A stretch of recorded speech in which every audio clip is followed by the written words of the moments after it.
Hello! As I mentioned in our last lesson, the first unit of this course is designed to show you the ins and outs of the theater. And what better way to do it than to take a tour of an actual working theater? Right now, we're at University of South Carolina Upstate, who very kindly gave us access to their theater. Let's check it out. Oh, and if you want more information about this school, check out this link. Let's go!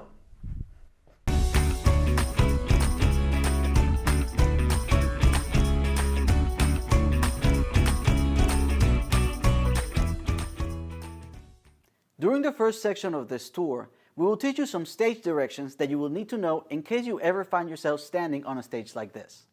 We will also introduce the elements that you will find on the stage and the different types of stages that exist in Western theater. Let's start out by learning stage directions. As the name suggests, stage directions is a guide for theater practitioners to communicate with each other while on stage. It allows for directors to tell the actors where they need to move, or for lighting directors to light up a certain spot during a key moment of the play, among other things. Let's see how they work. Right now, I'm standing right in the middle of the stage. This spot is called center stage. I know, shockingly unoriginal. But that's the whole point. The system was designed to be practical and simple. Center stage is the point of reference that we use to name all of our stage directions. One important thing to mention before we keep going is that in the theater, all of the stage directions are viewed from the perspective of the actor facing the audience. That way, we avoid situations like this. Okay, go left. No, you're going the wrong way. I'm going left. Your left, not my left. Oh, gotcha. Okay. Now move downstage. You're going the wrong way again. I'm going downstage. You're downstage, not my downstage. I quit!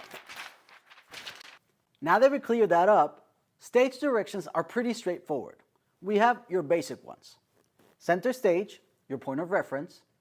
Stage left. Stage right. Upstage, which is away from the audience. And downstage, which is closer to the audience. Think of these as your cardinal points, like in a compass. And just like a compass, where the space between north and west is named northwest, or the space between south and east is named southeast, the spaces between upstage, downstage, stage left, and stage right are named after a combination of the cardinal points. For example, if I'm asked to move to the lower right corner of the stage, I would go to, correct, downstage right. See? Pretty simple. There are 9 stage directions in total, counting center stage, which are center stage, stage left, stage right, upstage,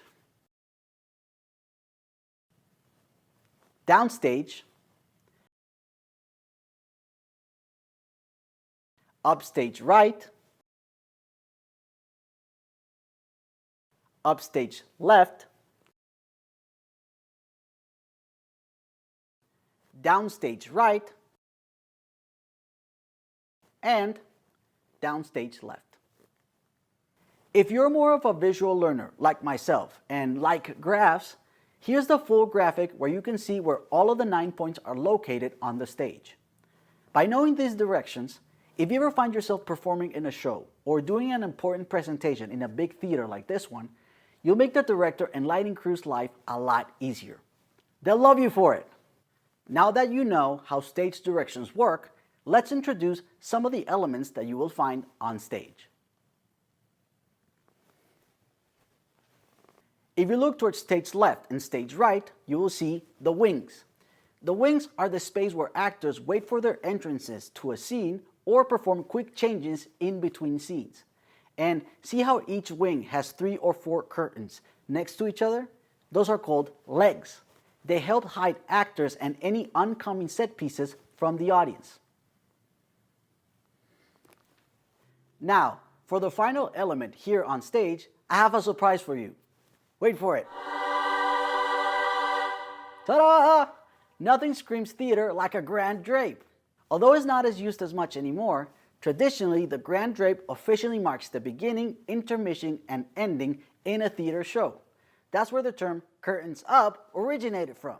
For those of you unfamiliar with the term intermission, intermission is a 15-minute break between acts in a theater play.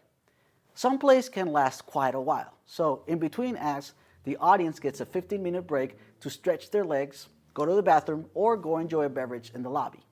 Once the intermission or break is over, the new act begins by raising up the grand drape. There's two ways to open or close the grand drape. You can do it guillotine style, which raises and lowers the curtain vertically, like this, or traveler style, which raises and lowers the curtain horizontally, like this. While we're still on stage, this is a good time to talk about the different types of stages that exist in Western theater. The type of stage that you're looking at right now is called a proscenium stage. Proscenium stages are probably the type of stage that first comes to mind when you think about the theater. That's because they're the most common ones. But they are not the only type of stage that exists.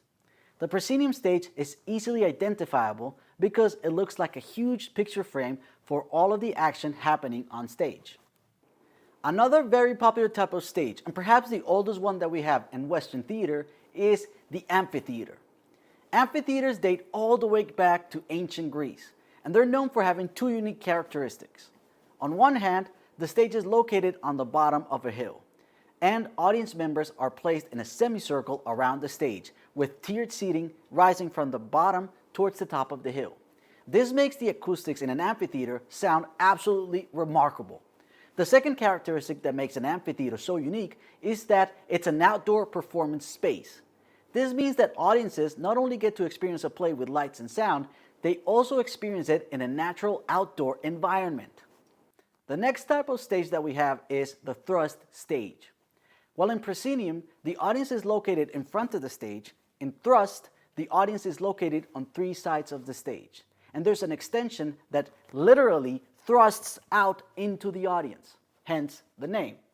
This stage is best used for productions where you want to interact heavily with the audience and have the action predominantly happen in the downstage area. Now, if you thought having the audience on three sides of the stage was a lot, try having the audience surround you in every single direction.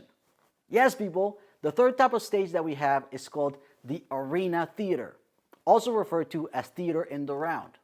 As the name suggests, the audience surrounds the stage in every single direction, like in a coliseum. While often used in theater productions, arena stages are also widely popular in sporting events, concerts, and other cultural events because of their capacity to house very large audiences. All around the world, there are thousands of arenas that house massive events, such as the circus, the Super Bowl, and even the Olympics. Another type of theater stage that is commonly used in other industries besides theater is the traverse stage. The traverse stage, also known as an alley stage, is a long, narrow corridor with audience members sitting on both sides of the stage facing each other. Besides theater productions, this type of stage is widely popular in the fashion industry, where it is used in fashion runway shows all around the world. The final stage we'll discuss today is my personal favorite, the black box theater. Exactly how it sounds, the black box theater is a performance space with 4 black walls and a flexible floor plan. Many working theaters, such as this one, have a proscenium stage where they perform larger plays or musicals, and a black box space where they can put on more intimate and obscure plays because it gives them that flexibility that we want in the theater. In black box settings, you have the freedom to move the audience wherever and however you want. The key thing to remember about this type of stage is that it is an intimate and flexible space. This seems like a good moment to stop the first leg of the tour. But before we wrap up for today, let's review what we learned so far. Firstly, we learned about stage directions, which is a guide to communicate with other theater practitioners while on stage. There are a total of 9 stage directions, which are center stage, stage left, stage right, upstage, downstage, upstage right, upstage left, downstage right, and downstage left. Secondly, we learned about some stage elements, like the wings, the legs, and the grand drape. Finally, we learned about some of the different types of stages that exist in Western theater, like proscenium, amphitheater, thrust, arena or theater in the round, traverse or the alley stage, and the black box theater. That's it for the onstage section of the tour. But stick around for the next video where we're going to check out all the backstage areas of the theater, where the magic happens. See you next class. And remember, in theater, like in life, the limit is your imagination. Hey!